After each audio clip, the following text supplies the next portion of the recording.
ҷиҳати сарсабз намудани шафати роҳҳои кӯчаву маҳаллаҳо ва боз ҳам зебову хуррам гардонидани муҳити экологӣ рӯзҳои аввали моҳи январ дар ноҳияи восе ҳашарҳои ниҳолчинонӣ вусъати тоза пайдо намуданд.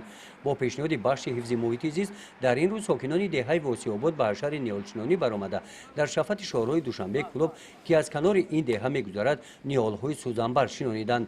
дар шинонидани ниҳолҳо мутахассисони бахши ҳифзи муҳити зист ҳам паҳлӯи ҳашарчиён истода дар ин самт ба онҳо маслиҳатҳои муфид доданд.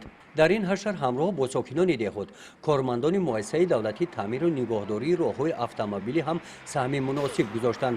бо меҳнати коргарони ин муассисаи давлатӣ дар шафати ин қитъаи шоҳроҳ 100 дона ниҳолҳои сояафкан шинонида шуд. дар асоси нақшаи пешниҳоднамудаи ҳукумати вилояти хатлон дар ноҳияи восе дар соли 2022 соли 2022 ва баҳори соли 2023 20 000 бех дарахтони сояафкан ҳамеша сабзу ороишӣ ба нақша гирифта шудааст.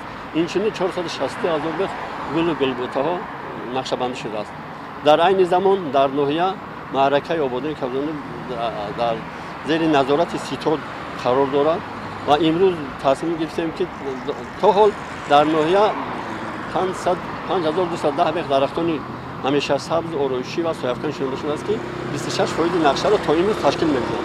ҳамзамон ба миқдори 42800 бех гулу гулбутаҳо шинода шудааст ки аз он 20 000 бех гули лола, 5000 бех гули садбарг ва 17800 бех гулҳои мавсимӣ то имрӯз шинода шудааст.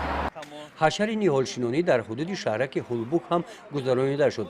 дар шафати шоҳроҳ ки аз маркази ноҳия мегузарад дар ин рӯз бо ҷалби кормандони хоҷагӣ манзили коммуналӣ ва сокинони маҳаллаҳои шаҳрак дар қисмати ин шафати шоҳроҳ ва роҳҳои пиёдагарди кӯчаи ба номи Султони Кабир ниҳолҳои сӯзанбарг шинонида шуданд. гузориши хоҷа Назриев, Худойназар Зуҳуров аз ноҳияи Восе барои барномаи иттилоотии Навид.